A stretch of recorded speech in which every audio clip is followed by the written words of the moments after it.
John Segawa alina okutegeera nti mu art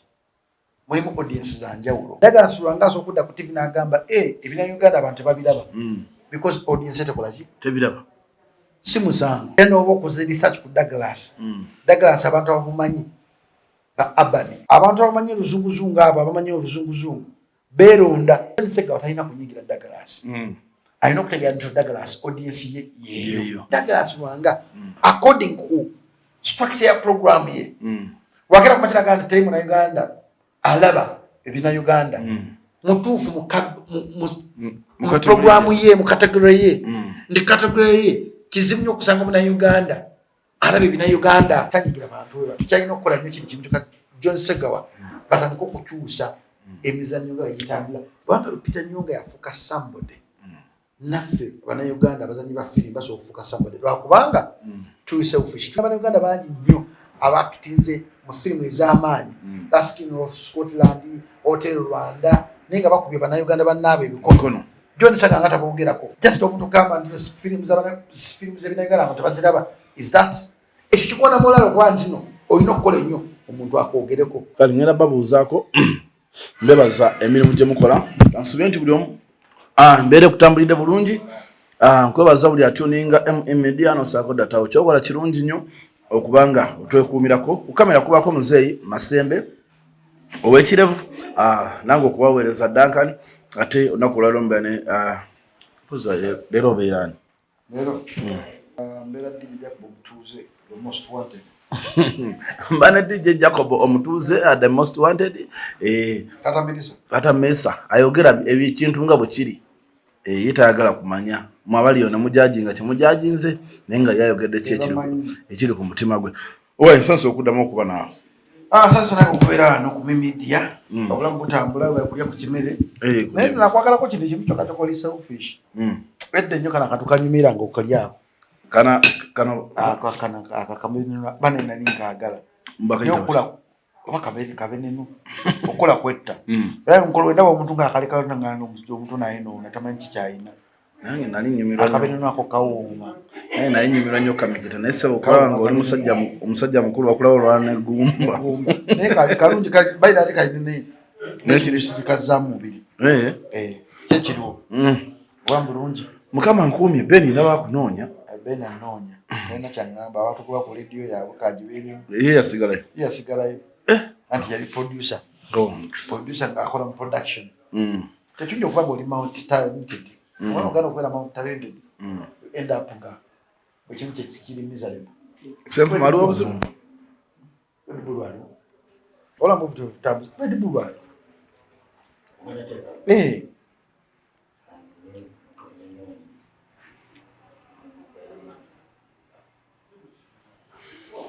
bwatyo mwewe ne muvaayo naasigalayo kibaite omukisa tumina mukisa abuli muntu alina omukisa naye waliwo ekintu kiyitibwa time waliwo okukeera mu ekyokuwanyisa time manyi time eyogera nti akaseera nga kaweddewo okubeera awantu n'oba okola otasobola kafoosinga kubeerawo obudde nga butuuse bukuva mu bulamu bw'ensi n'oba ng'olina multi billion of money n'oba ng'olina ekitiibwa kyenkana buba butuuse so obudde bwaffe bwatuuka ffenna okuvaawo naye obudde bujja kudda bamba bayite bajja kuddayo kati nzo kiki kyenaga nti nako okunoonya emirimu era wenatuuka ku supa ne baŋŋamba simanyi ogenda twagala dijje kati sikyali dijje oba dijje kati nabuvaamu tukatandaba mu kintu kirala abantu bandaba mu kiriba ekirala wenagenda ku gundi naye nga baŋŋamba ebintu negamba naye kati bina bebe yagenze ku radio 4 namuwulidde comes upon that n'abala bajja kgenda ku radio zaabwe zebaagala naye nze nagamba radio emi gyenkolako eri ekyo Dembe FM eriggalawo ndigenda wabweru KFM yakweri KFM kweri badoli ni bakola wiki etambudde etyo wiki etambudde bulungi tetulina tabwa oleteo n'amazzi agatanyogo tetulina buzibwa n'obumu nti ensi tugira bulabi naye ng'ekintu ekisinza okunewunyisa mu nsi eno nti omwana omuwala agenda aluzika ekitiibwa ky'empalampala bakiwa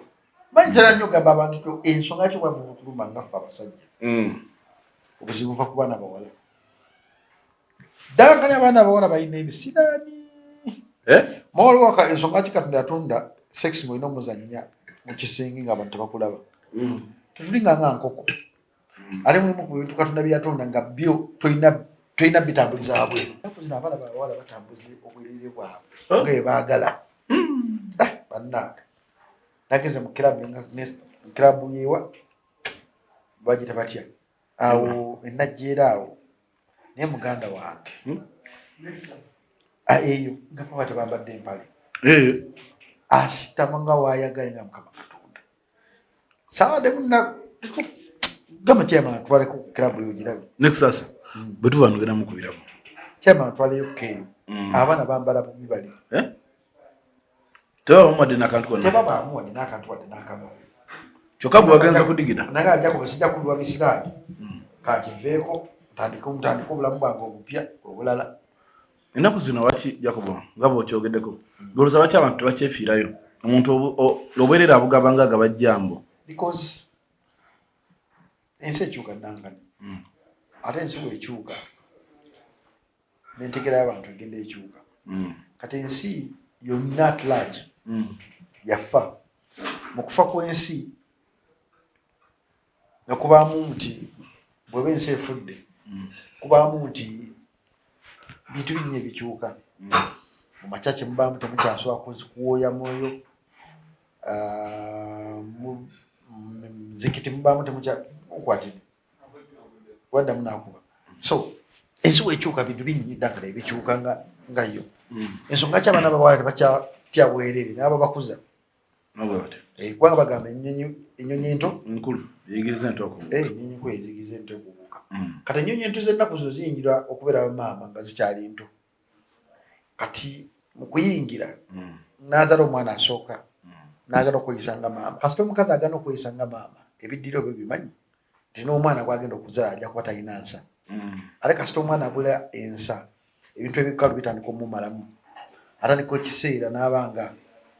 ayagala nnyo okulabika obulungi mu bantu ayagala nnyo okubeera mu mbeera ennungi ayagala nnyo okulimbalimba ensi nti ali bulungi bati ali bubi baana bangi nnyo basanga mu kirabu ng'olabanga mulungi naye otuuka wasula okwata ku mutwe so kino kiva ku butonde bwaffe ng'abantu nti obutonde bwaffe kintu kikulu nnyo nengeri gye tutwazaamu ensi era kyokuba nti nkubiriza nnyo buli muzadde yena gy'olifuna akadde kabe mwana w'omulenzi muliisa ekigambo mugambe ekigambo omwana wakule ng'alina ensonyi manya omwana we kikyayambala because omusajja yenna awulira ebbuba ku mwana gw'azadde mpulira nnyo ebbuba ku mwana wange Melissa naye ku mwana w'omulala so amuwulirako ebbuba waliwo time weetuuka ng'omusajja omuzimu gwa sex gumulinnye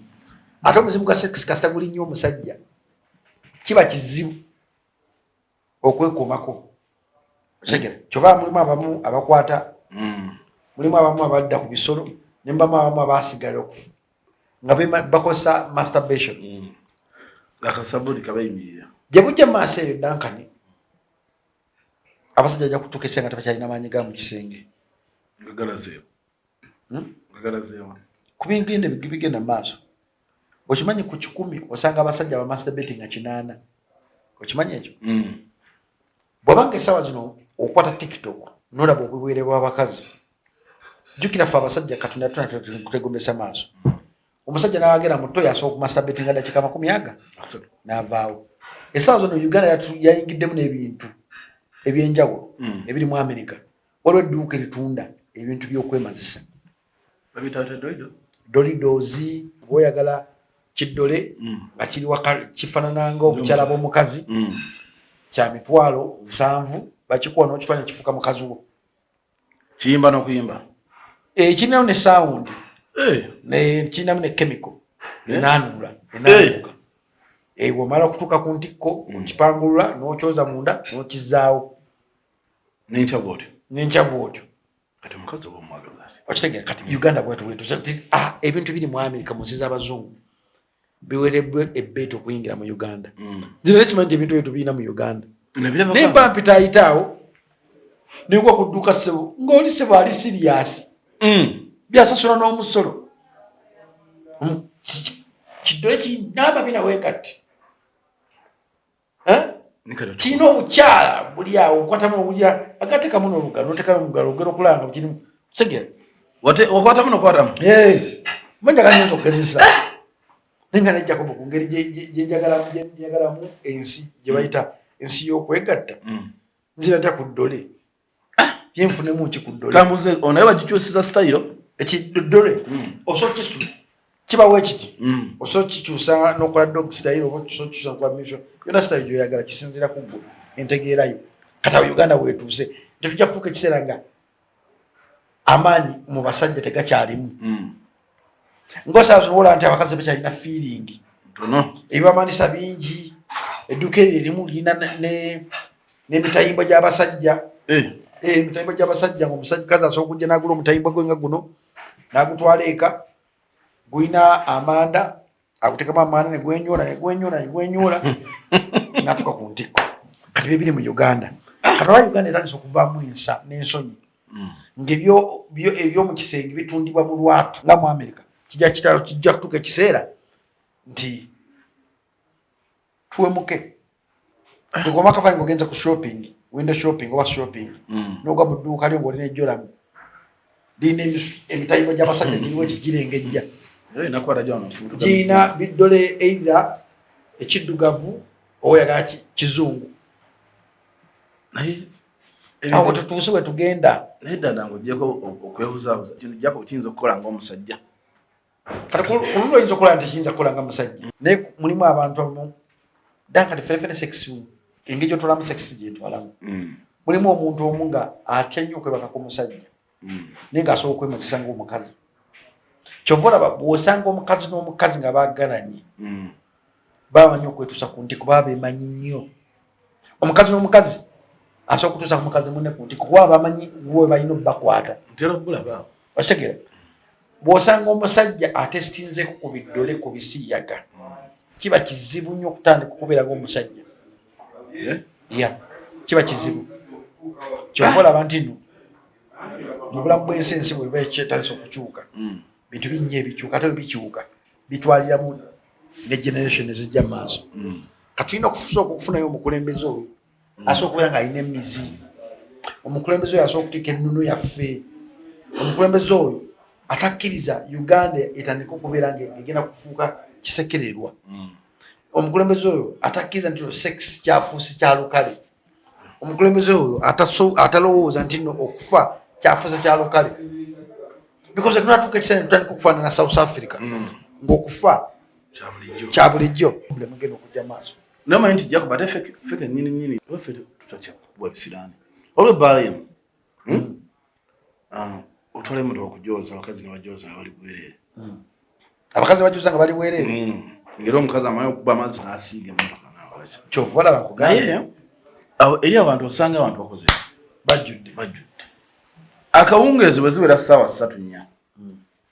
sex n'anyoka ku stage live mu Uganda wano kumpi mu Uganda uwa nanyini kifo ayinza okundawo obulala nga bwemanyi lusiba by'abanene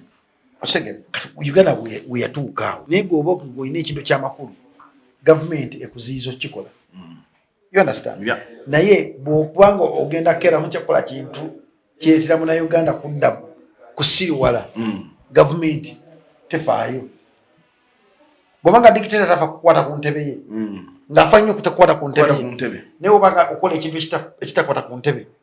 olwaddembe okukola kyoyagala olwaddembe okutta azonga z'omuwagira botta osobola okubukawo n'omusango ne batakusiba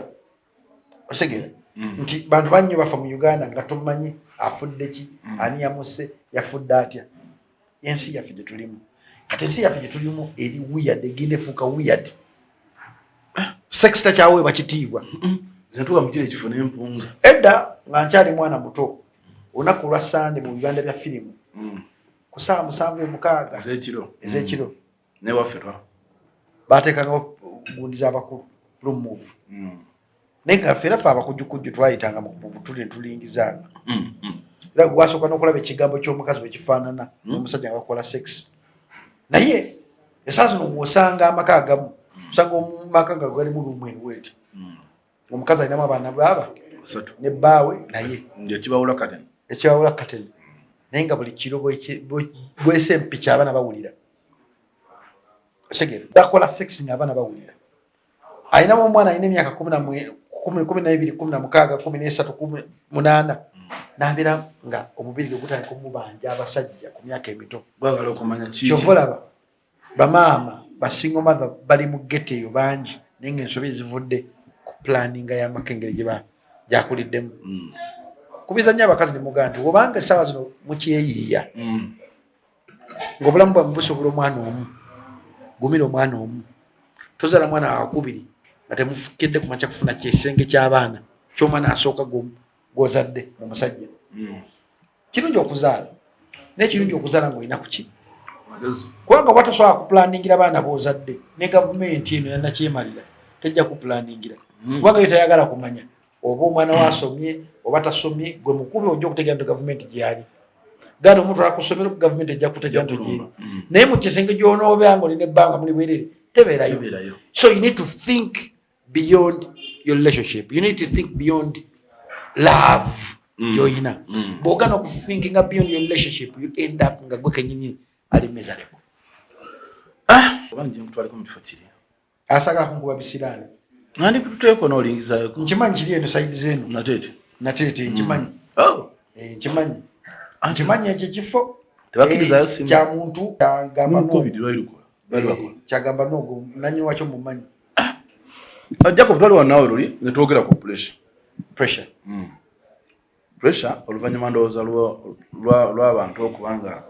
balaba ebikolwa bya pressure amala n'akwatibwa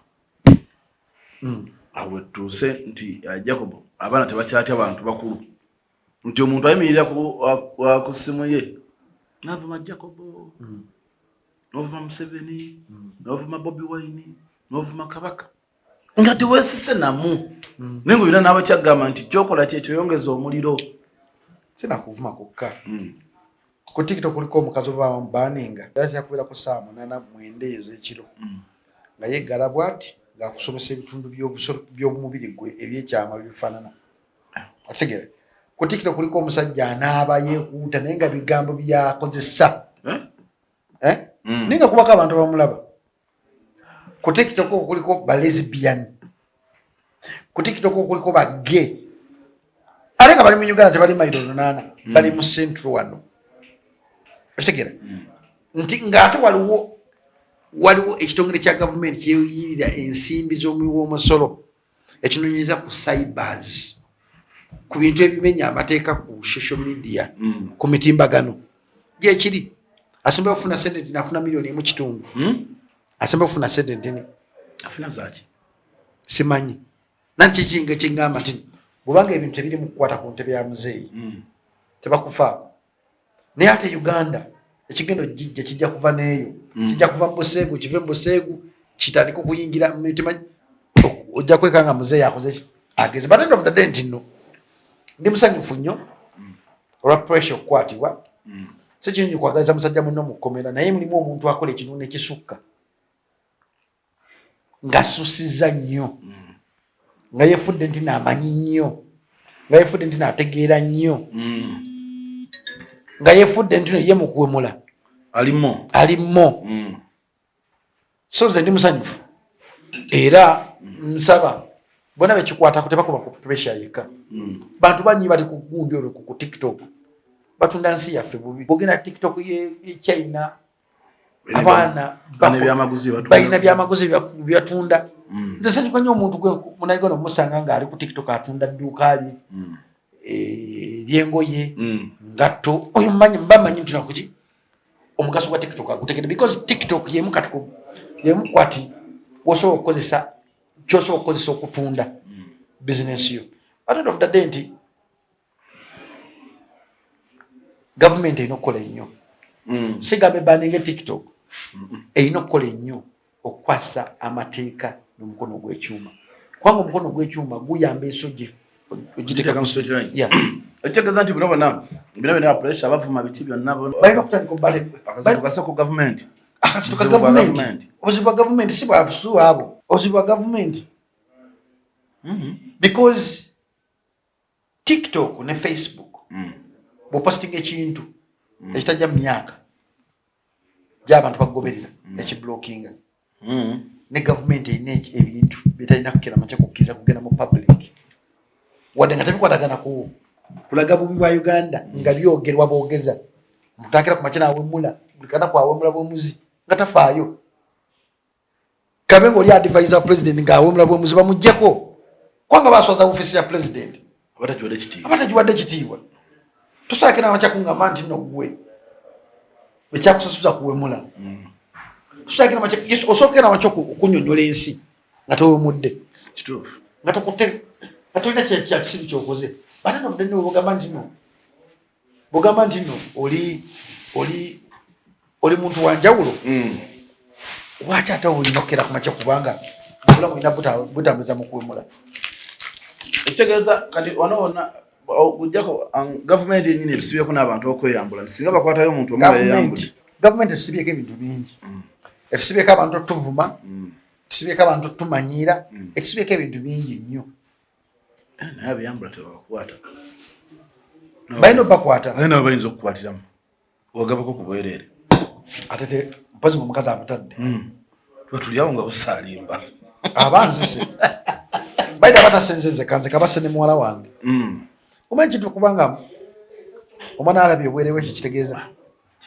omanyi kintu kiribanga nti maama wo alabye obwere kitegeeza omanyi kintu kiyitibwa nti abantu bakuwa ekitiibwa balabye bibwererewo ekyovala nti abantu banfubye nnyo okunteeka mugundi abantu banoonyako kintu ekyo mistake emu ekyababuzi okitegeera ngezezaako Duncan ngezezaako okwekuumira sigamba nti osenda nyenda Duncan nyenda but waliwo okukendesa obusiru n'okwendesa amagezi kiri nnyo okubeera nga oli musajja ng'oyendesa ki magezi dani omusajja omusiru omusajja omwenzi omusiru yakwana ku kyalo kwabeera omwenzi omusiru yasobola okukwana mu nnyumba ye n'oleeta omukozi omwenzi omusiru oba n'ogenda n'omwana wo oluvumbo baawe natandika okwebaka ku mwana ye omwenzi omusiru yasobola okukeera ku makya okukwana mukwano gwa mukazi we omwenzi omusiru yasobola okukwana sisita wa mukazi we bwe bwenzi omusiru bwe nkugambako obwo naye by the end of the day nti mu bulamu bwaffe Duncan kyolina okusooka okumanya nti ensi weba efudde tusooka kunenya gavumenti bwabanga essaawa zino bapressure bavuma ne batambula nga tulina kukuba mulanga nga bannayuganda bana omwana kyakola kibi nnyo amu ne bagamba kyakola kirungi mulinga baga nti gavumenti terina maaso teraba then kibaki kibimu ku bintu biraga nti dictate ekintu kimulemye kubanga ensi tekyalina mpisa kubanga ensi ejjuddemu enguzi kubanga ensi terina direction gyeraga awo wali problem nadde naba Daudi Mugema ng'ali mu kupooca ayagala ssente za simanyi alina kansa Daudi Mugema bamuyitawo ku gundi ku National Theatre ne bamugjayo ne bagamba ono omukwano gwa Adamu Lwana nnyo abadde mukwano gwa Adamu Lwana nnyo yakuba oluyimba abadde mu struggle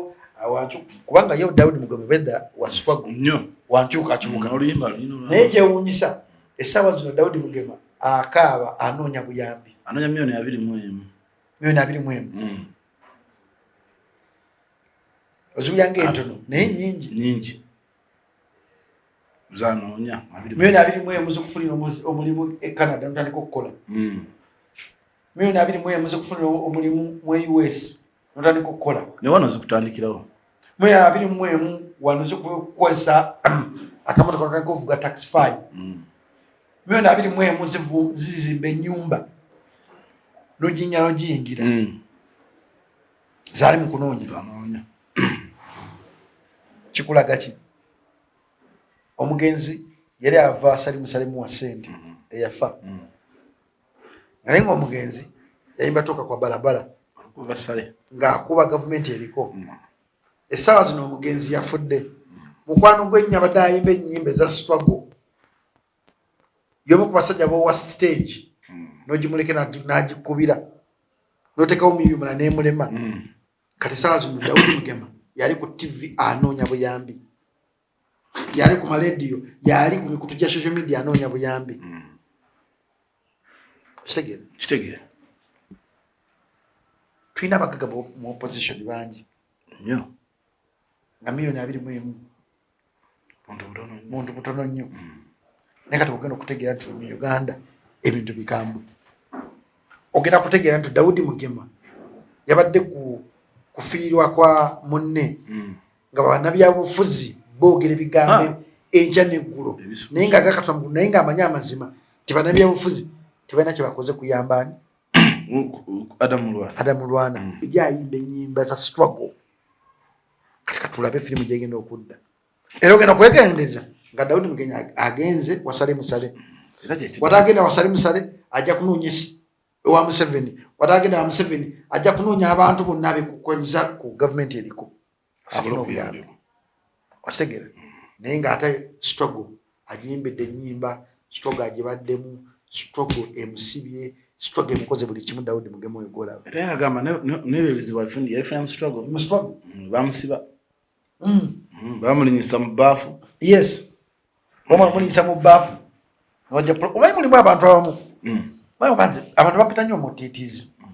naye siri mutiitiizi jaji ate kinetagisa okubeerawo gwe vice beera mu ntebe ya vice gibeeremu wamba siriwo gwe vice kati gwe deputy mayor genda ali obeerewo nga mayor senfuma feel at home tekitiibwa kiteva eri Katonda senfuma nkitegedde genda obeerewo kitiibwa kyambale bwega Katonda ali musiro okufuula vice Katonda si musiru sikidde naye kwetime mu kyenyi kiba kyegisabira so babanga Daudi Mugema essaawa zino ali mu kupooca akaaba yeetaaga buyambi katune tunaavayo omuntu ali mu struggle agenda omuyamba katune tulabe nti abayimbi basobola omuyamba era situ kijja kuddayo Aluna Mubiru kiddeyo ono omusajja bamwitaani Lopakalasiti kiddeyo bamwitaani Kazibwe Kapo kiddeyo abantu abakuba kadongo kamu kubanga agwa mu sekita eyo kadongo kamu bandi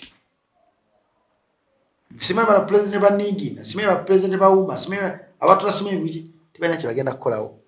wanaafa bajja kukola nnyo kumakinga sure agenda ku National Theatre naye ng'okimanyi nti mu struggle singa omuntu omwavayo n'apostinga nagala Daudi Mugema musondere miliyoni 21 kimanyi tekisobola kutwala nnaku 2 tekisobola kutwala nnaku 2 naye nga omanyi kati essaawa zino nti abantu abali mu struggle n'ababa basinga obungi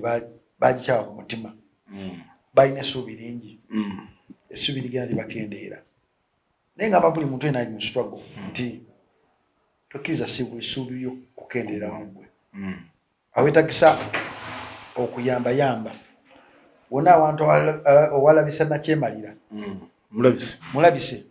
because Nakyemalira atandika okuyamba abantu abali mu struggle kiba kitegeeza nti anafuya struggle so nsaba yena omuntu yena ng'oli eyo ng'oli mu struggle tugezeko kuyamba Daudi Mugema kubanga Daudi Mugema y'omu ku ffe y'omu ku bantu abaagala okulaba Uganda ey'enkya ngeri bulungi tuleme kulinda kwogera bigambo tuleme kulinda kwogera bigambo ng'afudde yes nabo boogera naffe abali ku kamera wano weeyame ssente nga tuli ku kamera wano ozituukize tuzimutwale tugende program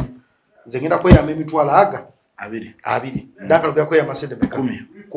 kyani megakwete emitwalo 3 nemuzeeyi ajatuwa muzeeyi tuwayo ku ssente interview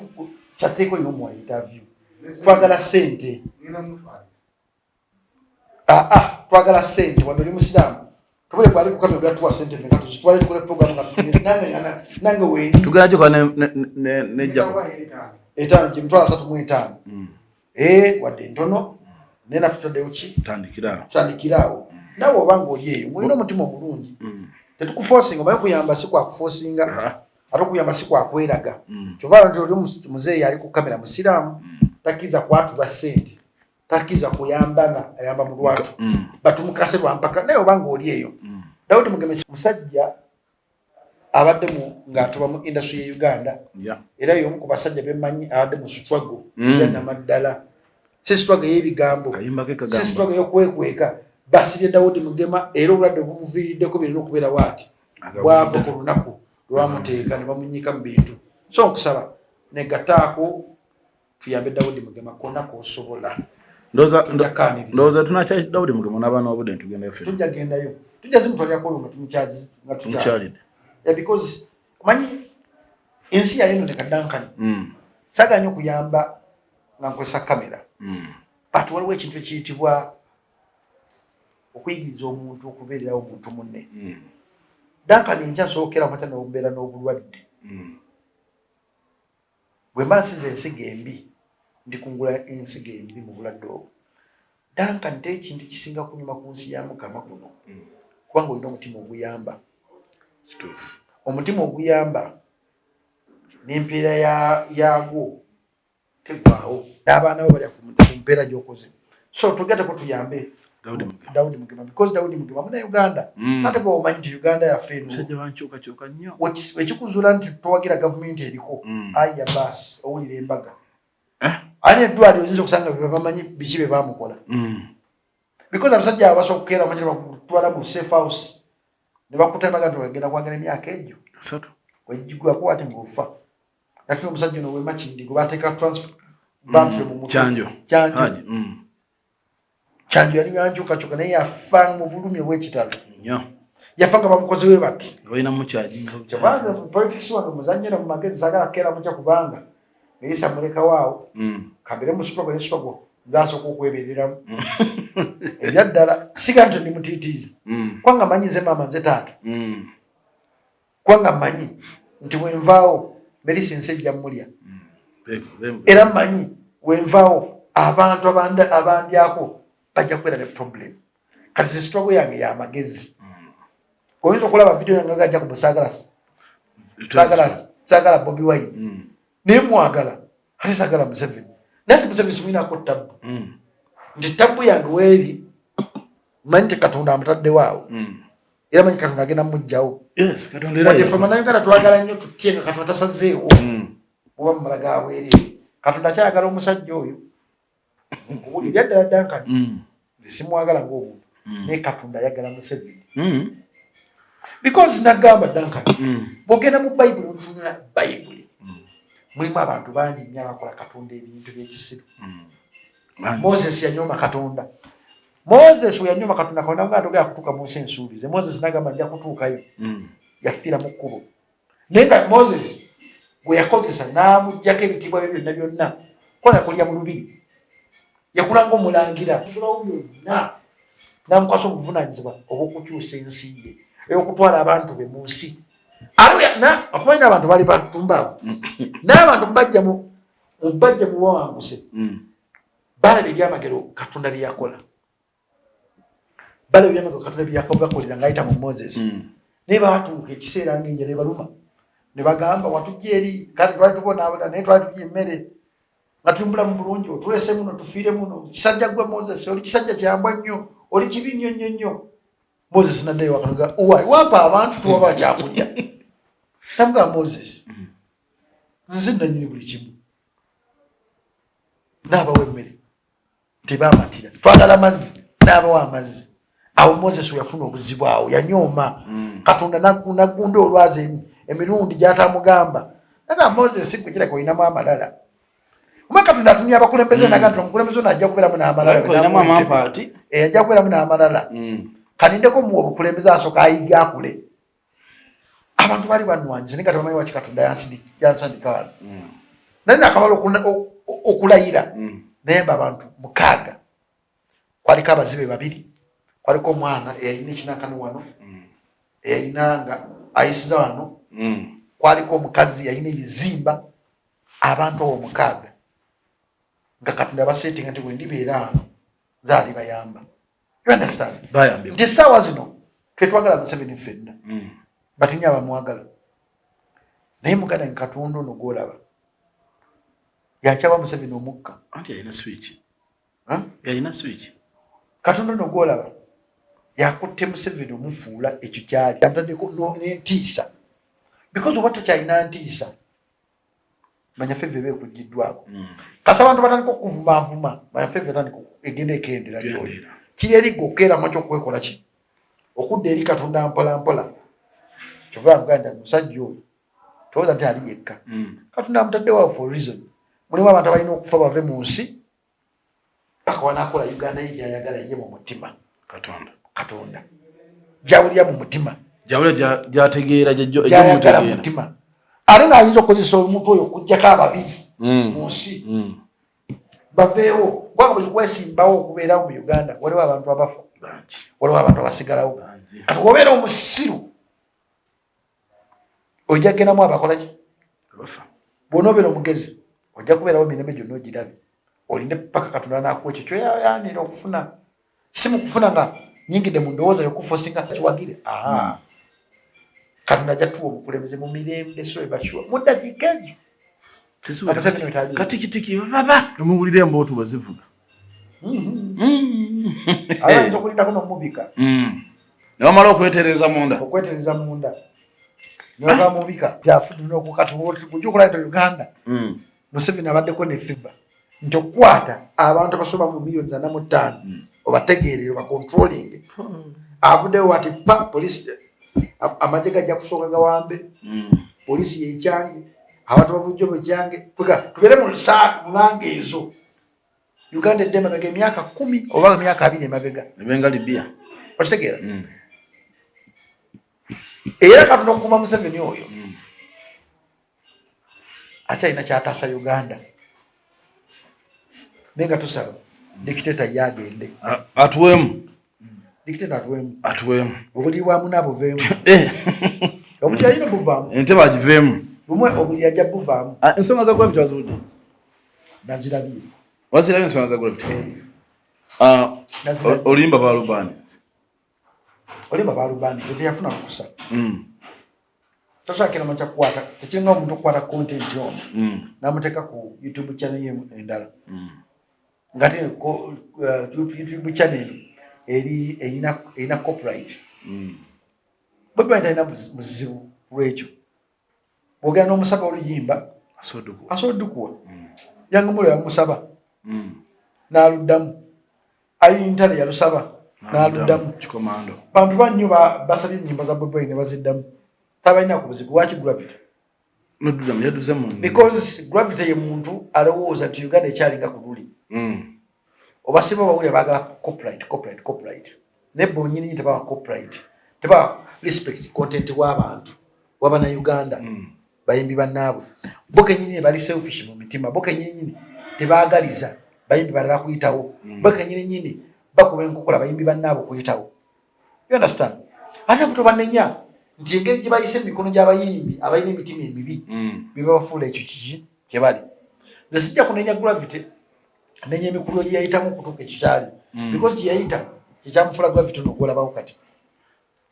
onaye n'oluyimba enze lwamujadaluzzemu yakutyobola tekiri about kutyoboola kiri about that is art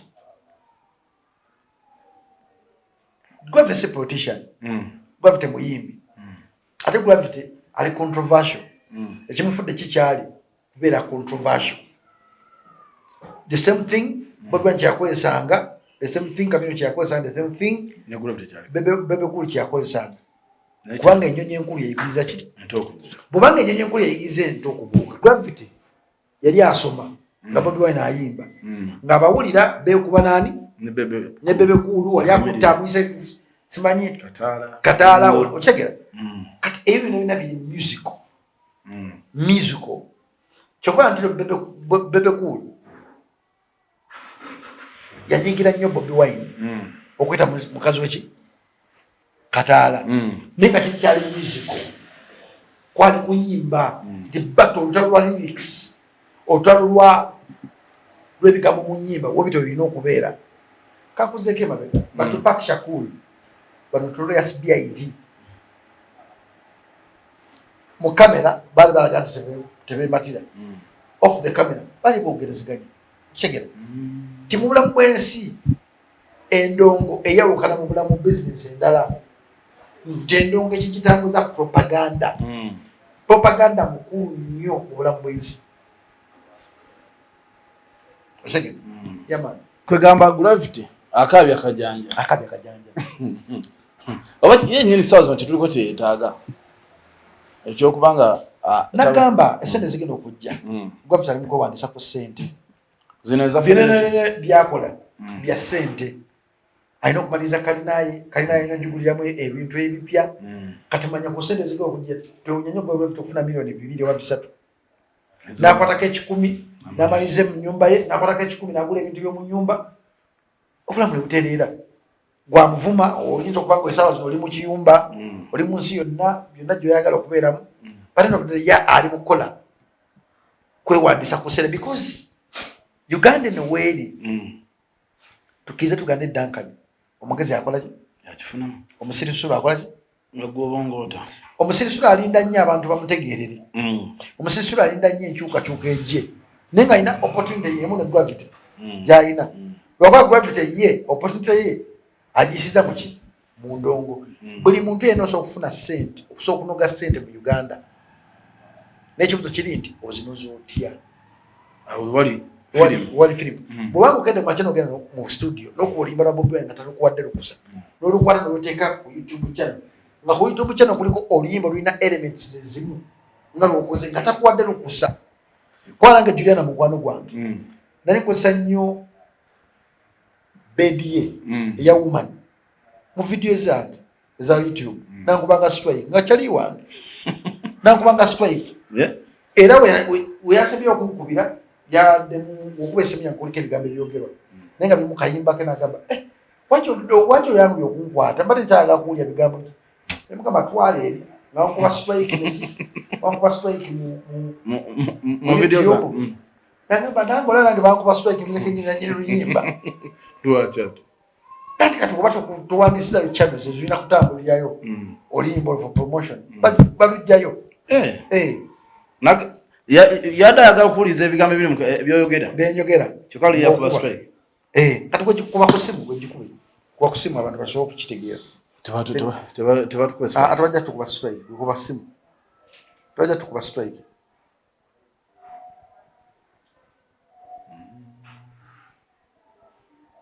simu yange lwaki eri wala kuyiya tolina airtime kisoboka nze akola ku TV namba media kubako ogiwulire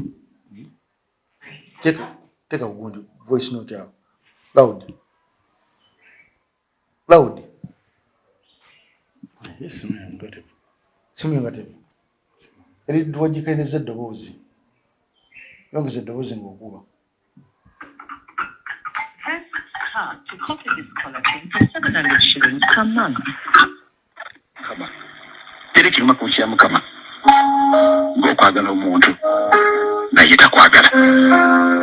Ndi Bobi Wine takyali oli Bobi Wine. Kati president w'abantu. Kutegera. Bwanga president wa kati sawa gwe tulina ku international market. Atunda Uganda. Ono president wa Niki naye adda mukululwana po corporate nagwa namule president yakubye empale ositegeera esanzo ko tulina nga akute bendera afu ya black and red ositegeera yakubye empale internationally mu filimu mu kuyimba basoka sa Bobi Wine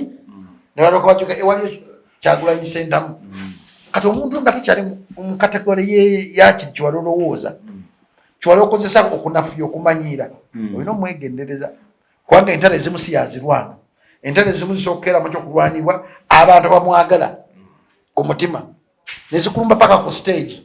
nezikulumba paka mu capital lyeddoboozi lyo capital ye stage capital ye studio nga buli luyimba lolookola nga gwavite lutambula kati amulinnya empola kwagwazanyirako Bobi Wine takyali siteeki za Djjacob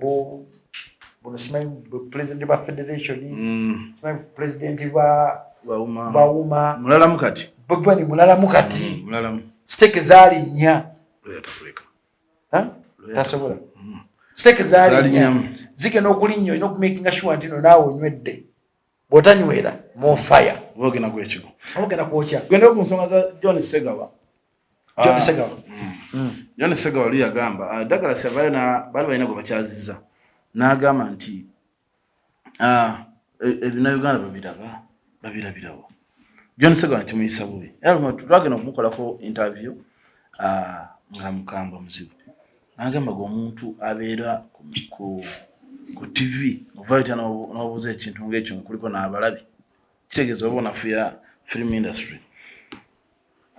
John Segawa alina okutegeera nzemu ekitiibwa because abaddemu ate ebbanga ddene naye nekino naye akyakimanyi nti NBS eyawukana kusanyuka TV byanjawulo Capital eyawukana ku Beat Dembe FM eyawukana ku KFM CBS enkulu eyawukana ku kinana mu mwenda nti mulimu ebintu ebimu byogera ku Beat oba ku NTV naso byogera ku Sanyuka TV audience ya Sanyuka TV tefanagana audience ya NBS Douglas Lwanga audience ye tefanagana yange Douglas Lwanga sokuda ku TV nagamba ebina Uganda abantu babiraba because audience tekola ki tebiraba simu zangu audience yeyo eno obokoze research ku Douglas abantu abamumanyi ba Abani abantu ba Abani balina olugezegezi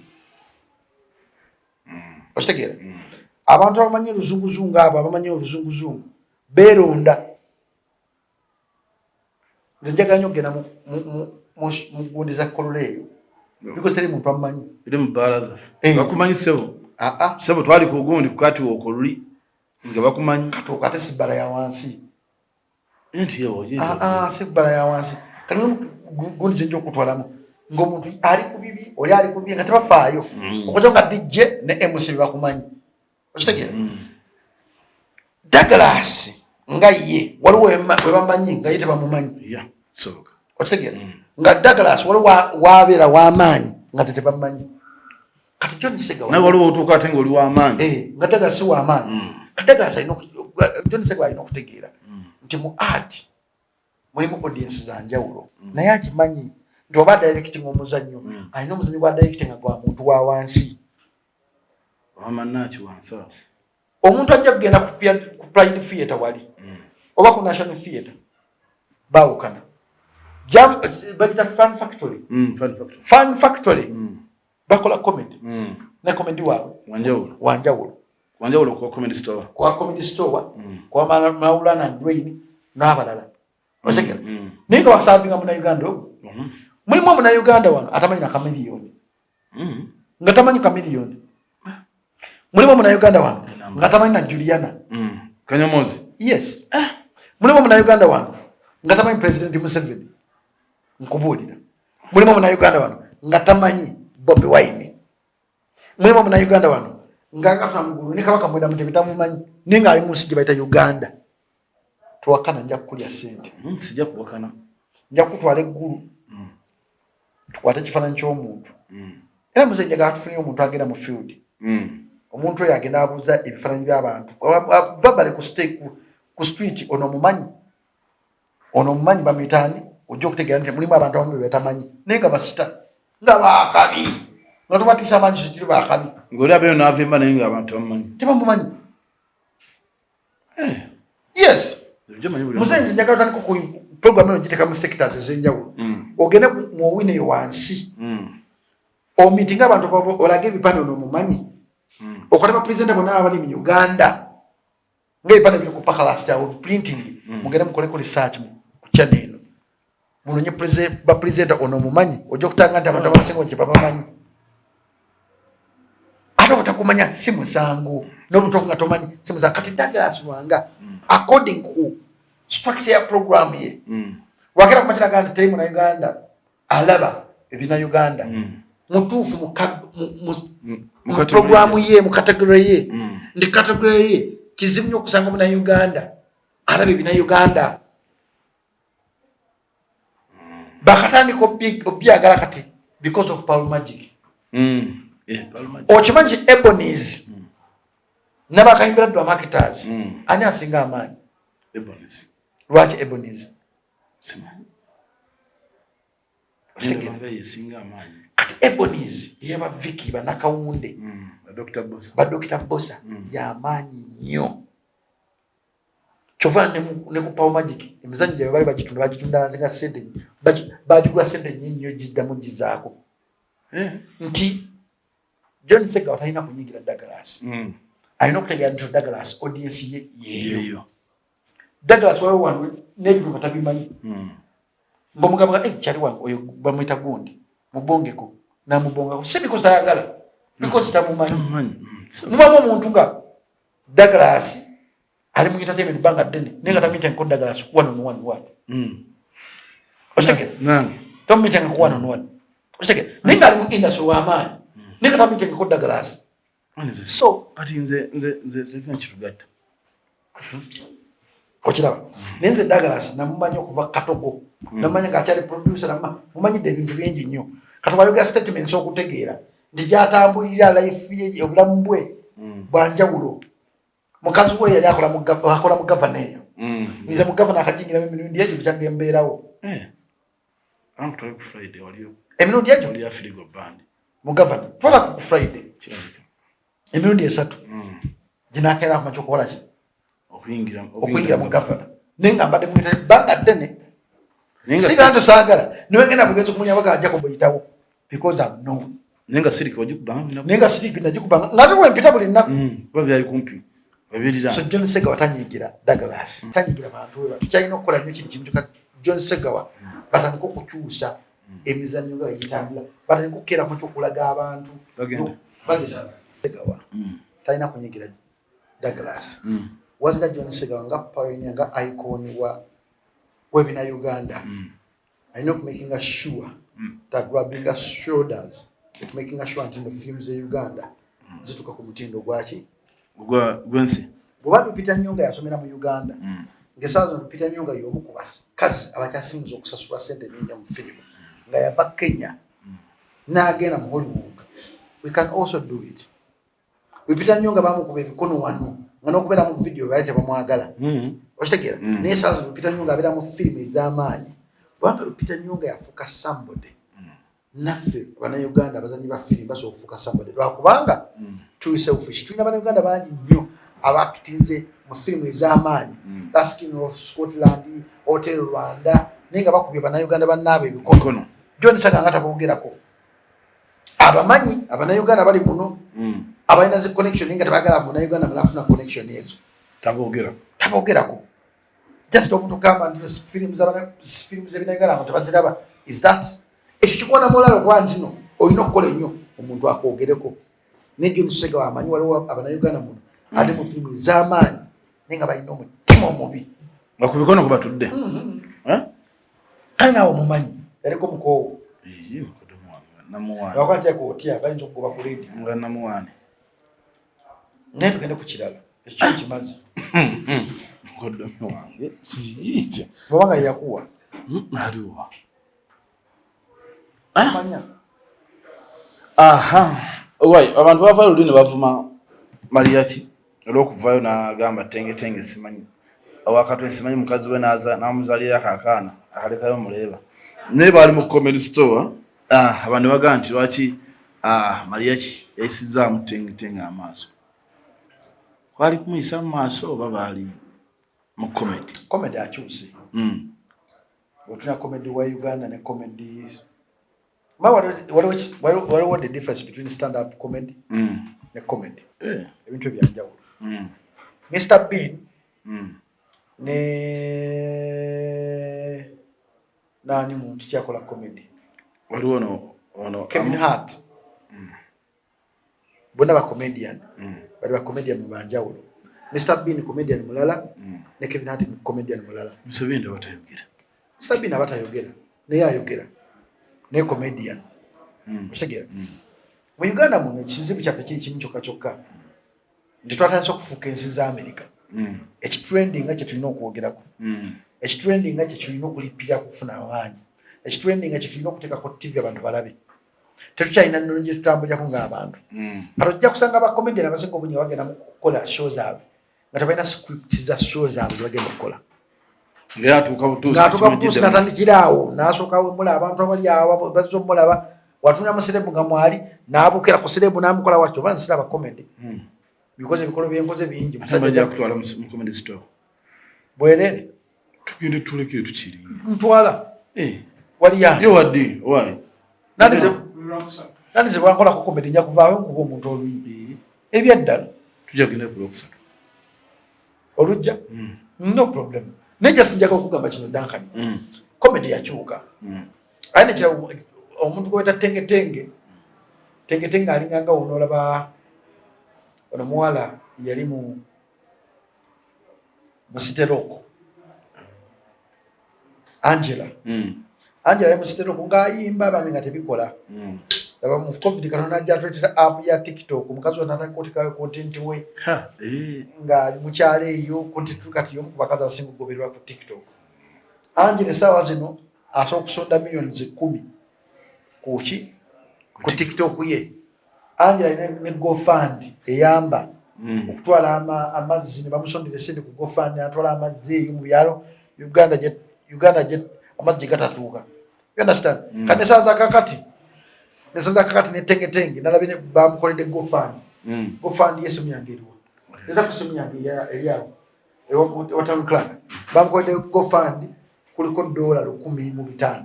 okuyamba family ye. Niyo buzibu buli mu bokka nti abaana bano abayine basinga bafunamu naye bonga abaana bakoma kufuna ku limelight gye bafunye. Tengetenge essaawa zibamukolede GoFund nti omuntu ateekayo sente zonna z'asobola.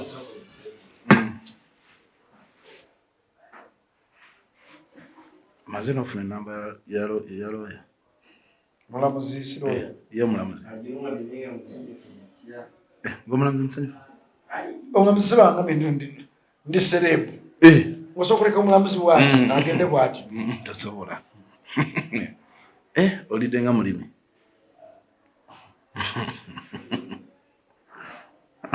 Tengetenge go GoFund.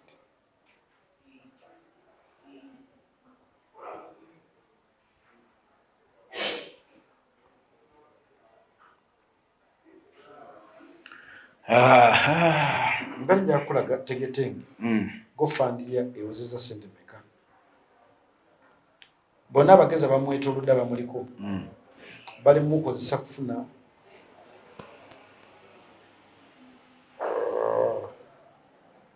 GoFund ya Tengetenge eriwa Tengetenge yani erinnya li Tenge yani Tenge kiddala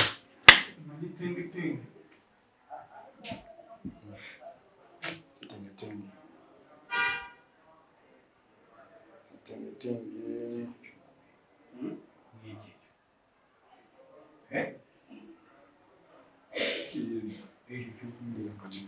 so mbale kyagamba kati omusajja nga Maria ki nga ye nze sijja munenya nyamunyako kintu kimu kyokka yakoze ekintu ekitali profession nti omwana Tengetenge mwana muto ate mu buto bwe musajja atone teyayagala kutondebwa bw'atyo kyali kisa kya Katonda okumwisawo okufaanana bw'atyo naye ekisa kimu ekimukozesezza face ye essaawa zino okumanyika international. Tengetenge essaawa zino asinga Maria kyamaanyi Maria kyayinza omuba nga amusinga okuyingiza ssente naye Tengetenge amanyikibwa e Puerto Rico amanyikibwa e Germany amanyikibwa Spain amanyikibwa okitegeera nti n'abantu bagala abakoze challenge ye ya Tengetenge bangi okitegeera kati saa Tengetenge takyali ku level za Maria ki niwazira obuzibu obugenda okubeera buli wamu bwokawuka nti abantu abeetolodde Tengetenge bagenda okukeera kyo kifunamu yetagera kifunamu n'ekirala abantu abamwetolodde balina mukeerama kyamutwala nga omuntu wa bulijjo omanyi wohitinga ku social media Angela omumanyi olaba naye ko physically omusangasanga nnyo physically namulabako omukyakola ku demu omusangasanga nnyo omwana oyo kati bamuteeka mu kaliba nti okumulaba kizibu naye wamaanyi ku TikTok okwo agobererwa abantu katulabe nanjaga nnyo okugera ebintu nga biriko facts kwana nange mugoberera wano mugoberera kyali abantu egoberera Angela kabulaka bulungi kabulaka teyeeruza kabulaka tekasufu kakuona kati Angela ate kibiina ki era mutwala yali mukwano gwange manager we yali mukwano gwange ate nga twagalana nnyo yemu ku basajja bempe kitiibwa ate yemu ku basajja bendudde nawo mu music industry nti Angela ono nonya Angela ate gundi eri qualified kaninoonye wano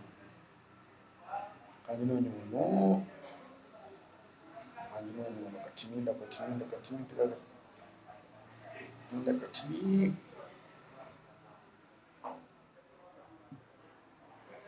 mara jifuna taga kugera bintu bya simatu chairman yabulidde wennakuzi chairman Angela Sama aina millions mukaaga videos ziri mu millions ana mu 234 exo zirabye kitegeera ono mkyala kati sawa zino yakwale go fund ayamba abantu batwalira amazzi tetugenda kutengetenge tusakinge tenge wala ina millions meka mukaaga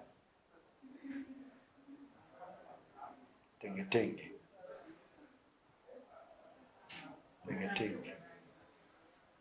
abantu bazanyisa TikTok ne TikTok ne njolaba ya maanyi eno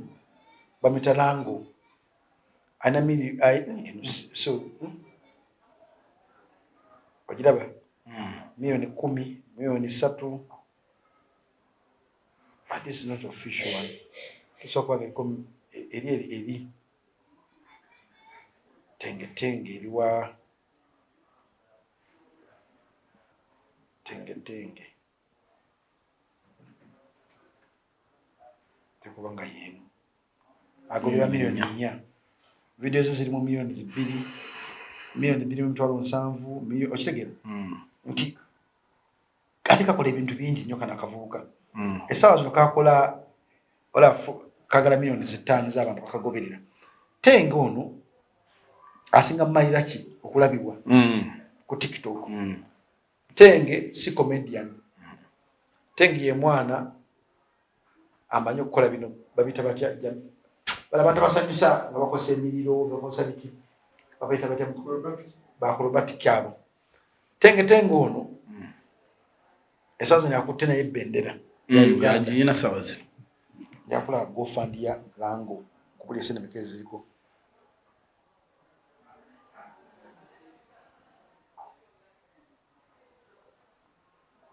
rango tenge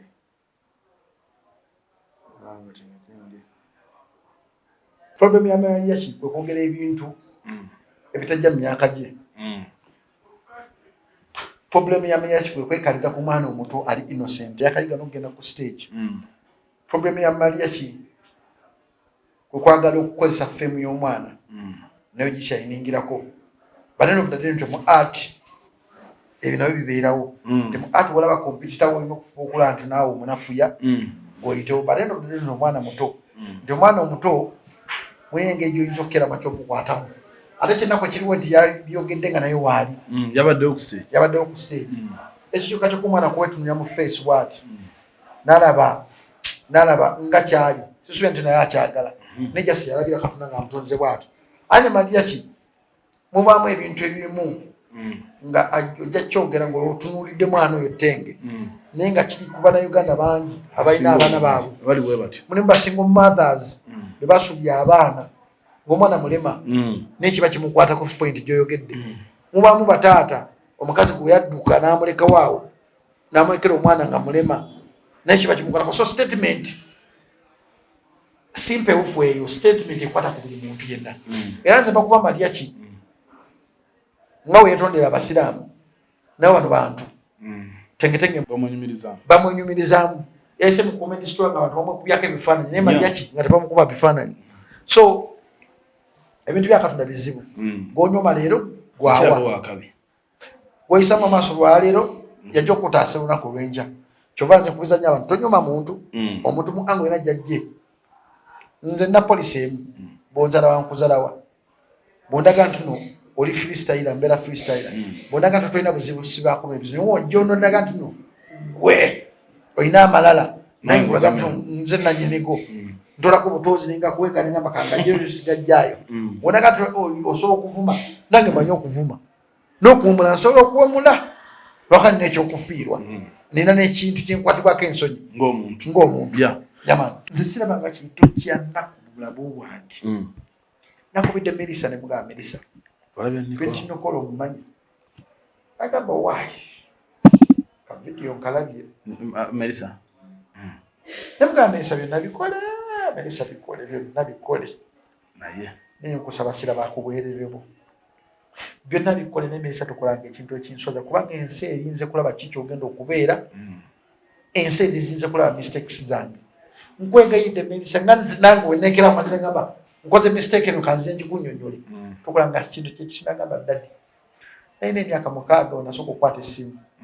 tonsuubira nti ensimu esobola okunfuga nzaafuga essimu so nkusaba tunneerabikira nti tujja kulaba video yange y'obwereere nemba nga nekizibu nti omuntu ankwana ojja nenkugamba togisuubire ngamba ye naye Pretty Nicole kyeyatukoze bannange omulenga yanyola ekiwato ate mukirabiro semu nga yanyola ekiwato ng'anyola ekiwato simanyi ono omusajja bakulusoma baawulira atya nga simanyi kubanga Akram obanga bambi nensasira ne Kuluthum bambi omanyi Kuluthum alina ebizibu bibiri awandi ekizibu kya bba ne Pretty Nicole ebizibu byasinze okufuna Pretty Nicole nsooka kusasira Kuluthum era nemwebaza okugezako okubeera maama nagamba ddanga ntekigeza kuzaala abaana mbozadde kwekagaliza n'omwana omulala ekirungi kwekubeererawo omwana w'omuntu omulala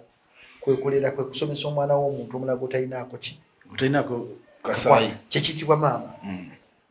Kuluthum maama mulungi ataddewo adifeenize n'ekyalema bazadde ba Pretty Nicole okukola akikoze nakati alina kyeyakoze bwosaako ekifaananyi kya Pretty Nicole ku YouTube bagikuba strike okitegeera naye kyaprotectinga kyo kiri wiringi okukkiriza nti waliwo omuntu akyagala okiprotectinga Pretty Nicole nga ye asooka okwekubamu ku mutima nagamba nkuze bino ebintu byenkola bijja kunjiganya because Pretty Nicole agenda kufuuka ekyokulya ky'ensi mulimu esaawa zino abasajja banoonyemu namba ya Pretty Nicole nnyo negundi yangambye ajaba nze mulimu abasajja essaawa zino nga tasobola kwebakako Pretty Nicole because akirabye kirina ebbere ettutu figa kirina kavi akimanyi okukola ebintu akirabye kikyotsa ekiwato okitegeera naye Pretty Nicole gwe bakwatibwako ennaku ye amanyi ennaku ye kubanga omwana amanyi ennaku ye Dankani omwana amanyi ennaku ye yandigambye kenfunye ku Lusoma kansotolinge nze nagamba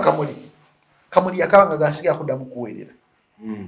because Kamuli amanyi wajava amanyi ennaku ye nti basulanga mu church nga tebalya kati afunye ennyumba alya Christmas abeera ne pocket money wa Christmas agenda out ku Christmas agenda ku beach obulamu bwakyuka yabani yankubira alako bagamba yagulira ki Kamuli nangamba bani akagonda komako because Kamuli so akera macha kuddamu kubeera naye ye akaaba akyali na wakaawo tugenda musiibula ebibuzo byakomyewo tugamu agundi ye certificate y'ebibuzo bye mama wa mutwale nenganza Djjacob sagala Kamuli abere mu mbeera embi era namugambye bwotuka yenga ensi ekkubye tekigana kunkubira simu kungamba Daddy Melissa nyambaako kino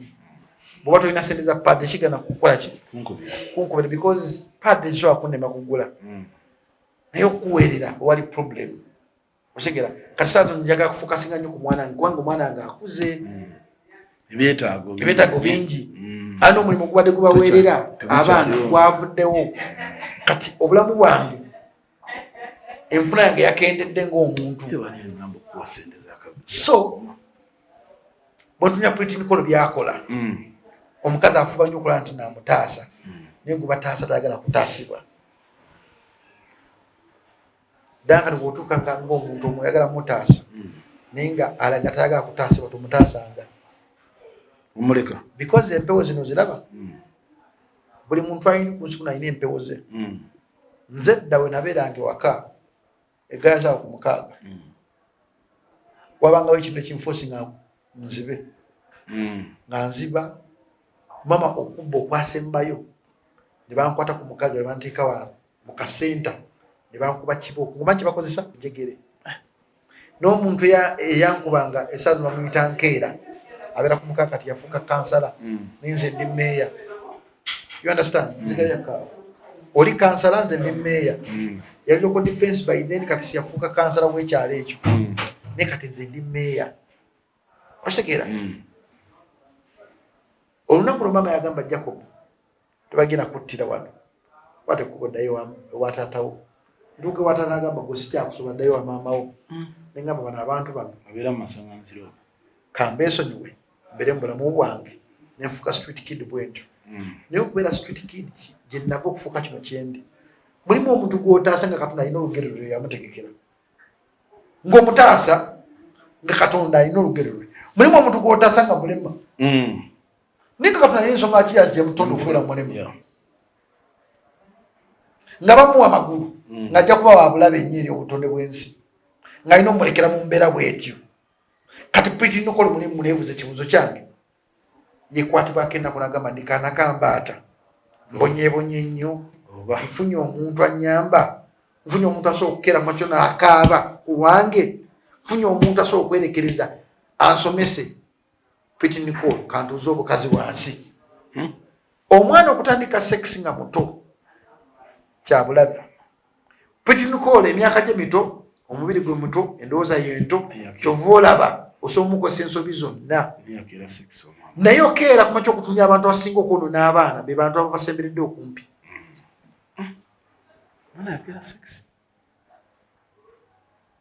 bwongana Piti Nokolo essaawa zino asobola okukwata vidiyo naye nga ali bwere n'agiweereza omusajja there is a problem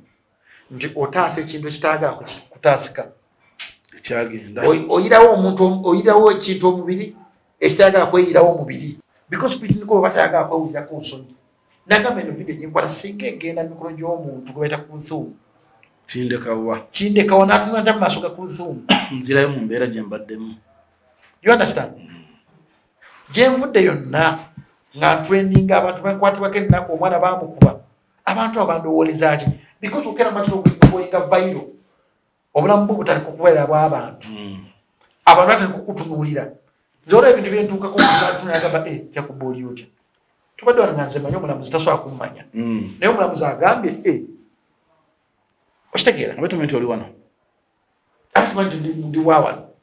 agambye ayo agambye mwina serebu ki okitegeera ate nga si kyendi nga nze omuntu ye kyakitwalamu bwentyo mulimu ebintu byokola nga bigenda kupromotinga oba bigenda kuzza wansi Piti Nokolo ensi yamukwatibwako ennaku nga bamukuba nnyo ne bakwata abawala ne balimbalima nti baabasibye kumbe tebaabasiba okitegeera Piti Nokolo n'afuna omuzira kisa n'amukwata ku mukono naye kubakwata ku mukono ye tayagala kwebeererawo kati kibuzo kyange kiri nti lwaki obeererawo ku muntu atayagala kwebeererawo lwaki okuwulira ennaku ku muntu atewulirako nnaku lwaki okaabira omuntu atasobola kwekaabira omusajja gwe bayita Bitaatuule mukazi wa Mitakalo Bitaatuule bamala okungoba ku Kampala SS ne Raikikoyi gye katikamu omukazi yantuuza mu ofiisi ye nagamba kukwatibwako ekisa ng'Omunnayuganda naye oteekwatibwako kisa ensi tejja kukwatibwako kisa sinza akuzaala muvunanyizibwa kubanga tofuna future nnungi kubanga ndi maama naye wembanga gwekwatibwako ennaku afune future ennungi tafaayo mu primary bakuwa amasomero 2 secondary bakuwa amasomero wegati muganda wange toli mwana wange sente zange zonyonoonera esente zoliwo abaana bazaagala nga bagazi okusinga nefiva Katonda yagiwa ggwe. Don't take God for granted, Jacob. I'm giving you a last time. Bwe bakera amatira bagwa mu ssomero tukutwalamu tutagala okudda wano tutagala okuba kusimu zaffe tutagala okukubera bba wange genda bugenzi n'ensi lubangoba katikamu bantwalayo ne kuba tikyo ejjinja ne bangoba we bangoba nagamba Katonda ngenda kukola nti omukazi yanga ebikamo ne bijja nenga Djjacob wagobanga ng'abiwulya byogera mukazi nga kati nzireba ng'abe tebangobe ngenda kudda wa ntandike ntya era munnange nasala amagezi nengenda mu tekiniko nengenda mu Masuita vocation n'ensomero eyo namaliriza nga tamanyi nti nagenda mu tekiniko era mu bantu be bali bamanyi nti ba useless mu bulamu bw'ensi enze omukubbo naye gyali ogana omubuuza nnyo nze nagaa buli muntu yali enyambye ku nzira ne mubuuza buli ennaku gyali nabyo omuntu nazija mu nnaku muwe ekitiibwa mu mutima gwange wafuna wameya bawulira bati basiba basindika abantu bajje bancekinko Djjacob ali atya empisa ziri zitya bajja London ne basindika omuntu awo oba ne basindika omuntu ng'azze kwebuuza nti alina ekintu kyayagala naga nze njagala Djjacob yabanyamba balabe approach yange mu bantu ebyetya naye badde nga bagana ne Djjacob kireka yakyuka sagala esigi nkyasa okujja Djjacob oli the baddest nsobola munnange tulina ebyokufiirwa muganda wange dankano ndaba nsobola okubeera Djjacob yenna gwe njagala okubeera kubanga sina gwe owni nga kintu wadde na kimu naye nagamba esaawa zonna kyenfiira nfiira ekitiibwa kyange ekyokubeera meya we Bunamwaya nfiira ekitiibwa kyange ekyokubeera Tata Melissa era buli kimu kyenkola ku nsi kuno negendeza ebintu bibiri mwana wange n'abantu be Bunamwaya ebisigadde saagala kumanya nensookera kumanya nembijjako ebyo naye kati kanfuke bandi nsobola munnange era tonkakanga okumugjayo omuntu amanyi nti nsobola yesenfuma tokyasobola kati blood waliwo wano kansala wa Nuupu abeera ekisigula twali mu meeting najja manya ekibuli ky'abaana ba Nuupu nagunda oguggi oliwa mu ofiisi ya town clerk nga ndi mu ofiisi ya town clerk nagunda oluggi nagikula wati nagamba mwe gotundisiza wano gwe tebakulonda ffe batonda gwabba bubbi kalulu nenzifunya nanti naye nyambadde mpamu nenzifunya nemugamba kati ogenda kwejjusa wakyokubya oluggi lino lotuyisamu wata ngenda kukuba nga munene mwavu yenkane naga tosobola mugamba gwe muganda wange kati kireka golaba ku TV oba ng'owulya obuwizi tomumanyi kati kankulaga enzaani nenjijjako essaawa yange bulunyenkwasisemu yange nga asenfuma tweyingira mu lutalo luno mugalewo geeti kati tugenda kwesabula nono omuvubuka akakase nti ku nsi yamuka mulimu abantu abapangulukufu ne basala okusirika busirisi ki simu gwe kansala Nuupu afuusa ensonga ajekanidde mu bantu bonabona gwe tewakulonda wobba bubbi kalulu kiri mugamba muganda wange bulaadi nze ndi muyayo okusinga ate gye mpisa tazakutiikuita gwakulya maka ga mama ndi taatawo nze ndi kyetwala ngenda kukukuba naloza nnimba ne tufunya ne muganda woowulya nti oluwera ng'owulya nti olina amaanyi gezo nkoneko bukonyi woti ngaze nkutemberevu wenti gezo nkoneko bukonyi woti okumanya tolina kyoli nebino ebirevu nja bimanyula ebyedda Duncan oza nkulimba mbitya senfuma division yene ekwata omuliro mugamba waki muyisayisamu abantu amaaso okubanga oli wa Nuupu mwogera nnyo ntegeeza okugenda kumanyira buli muntu yenna omusajja ono otambulika akakuwa musomesa okufuka omukonya ofiisi ye bweti tutudde mwetuli gojja because nti oli wa Nuupu nemugamba my dear there's what we call being with respect kansala bukansala manjaganya okwogera sirimba ono najjako essimu essaawa nenfunya emikono gino nesimu yange nenjimukasa bwa senfuma togeza noyingira mu lutalo luno nemuga kati gwe muvubuka gwe kankulage nti nno ku nsi yamuka waliwo abandi ababanda lwakusirika nakwetekako ekitiibwa abantu kye babamanyiiko ninaffe tuli bakabi tusobola okukuba ekikonde paka budde ku makya kati okumanya nti ndi muzibu nebino ebirevu bino ebikuwaza ngenda bimanyulako omanyuzi tulina gyojja kunsibira ngamba muganda wange gwe twasalawo ate nowati oyakola namukambwe twasalawo kyagamba okubanga kiri kiti twasalawo ebyomekubanga nze twasalawo akusirika tujja tuyisa mu maaso because nti oli wa Nuupu so what gwani ebigwa biti nze division mayor w'ekitundu kino you have to respect this office you are a mere cancer atalina na stamp nkwamba bubya kalonga so what ebyo nupe bya kuwagira okola Kyagulanyi wawulira nti wakubye office etandika kaso okusanyuka ku kitebe kya nupe bakukiriza ogenda okuba office z'abantu bataziwa kitiibwa kati okunaku lwali ogenda okakasa nti ku nsi yamu kakuliko abantu abakubi ngenda kuyiwa amannyo mune mujulizi nebikomawo nakakana kenyinyi yakakana nagira ati okuva olutaddanga mukugira ate temuli balwanyi ne mu kanso nze nandi awusoogerawo ate blood takana yasala takyalina bugumu Blood. takyayomba blood ondaba wano ne ku radio kwenkola kwenyini wemba nsazeewo Djjacob mba nsazeewo nsobola okukwata omuntu ne mugali ya mutoyi ntubeera mwaba mbazi joyiso wamuyita batya ne tubeera mwaba mutoyi katuli aba ne mugata oba oli musajja nnyo kati twekube paka budde ku makya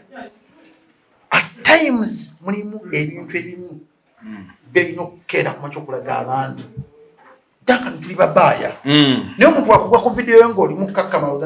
tolina kyosobola okukola ng'oyisawo katonda ekyo yakutuma yiseewo okitegeera naye omuntu agenda kunasukumako n'obulya ng'oyagala kuggyawo ekibi ky'olina daka ninewemba bwomu nga nolutalo kolawo nasiri wano ninja kumuyora nze kennyini nanti nno ndabano twali Kasese eyo ku Claude Eddy Kenzo Festival nga ndi basajja banna balina emmundu nga ndi bwogu naye nga bagamba bayingiza bakazi baabwe mu kivulu n'emmundu zaabwe ne bagamba nomba nga mulina amasasi agenkana wana mugenda okunzitira nanti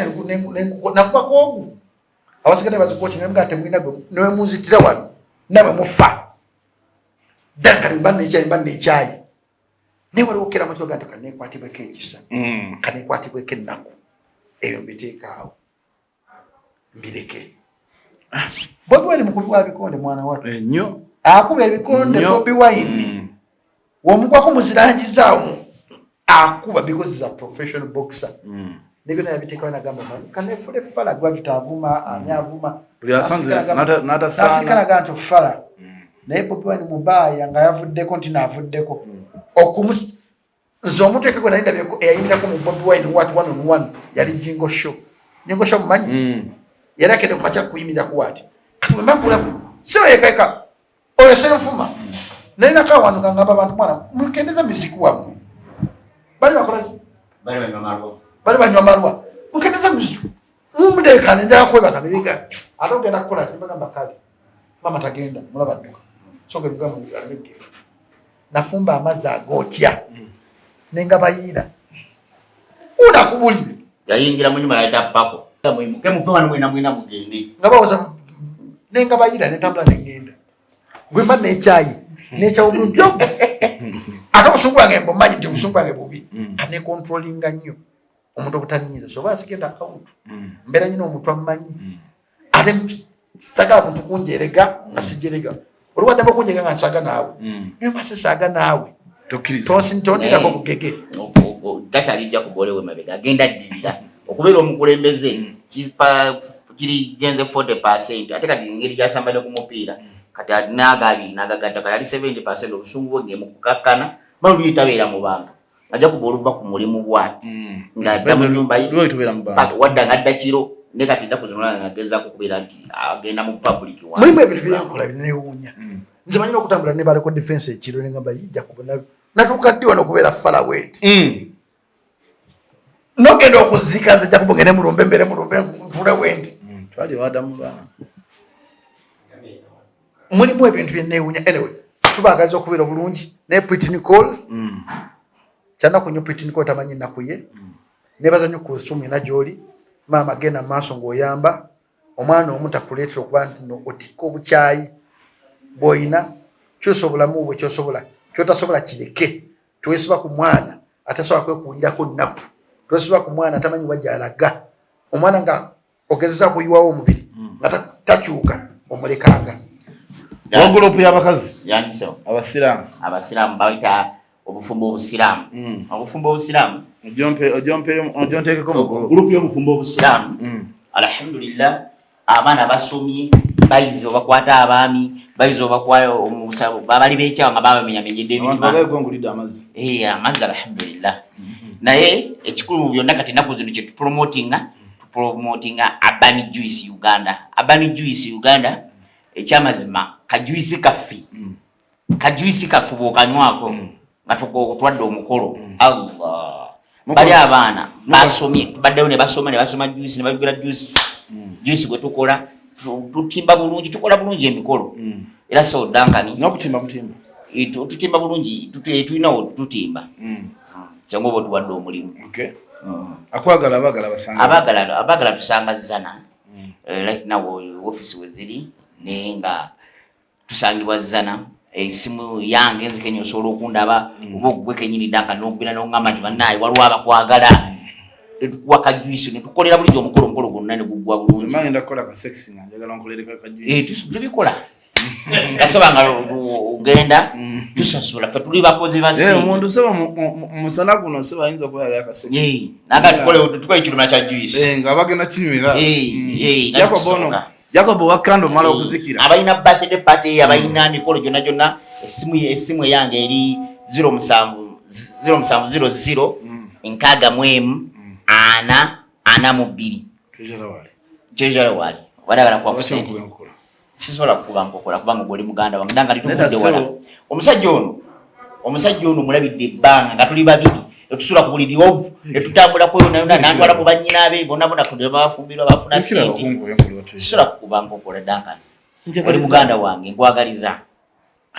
Dankani tuvudde wala. Sajja tanjagaliza. Chicho zaliwa n'omuntu wange. Wala babula ne muzeyi bamutekamu ebigambo kati ayina ango mwandabira. Nenzo omukolere ekyo kyokka ebisigade mbireke.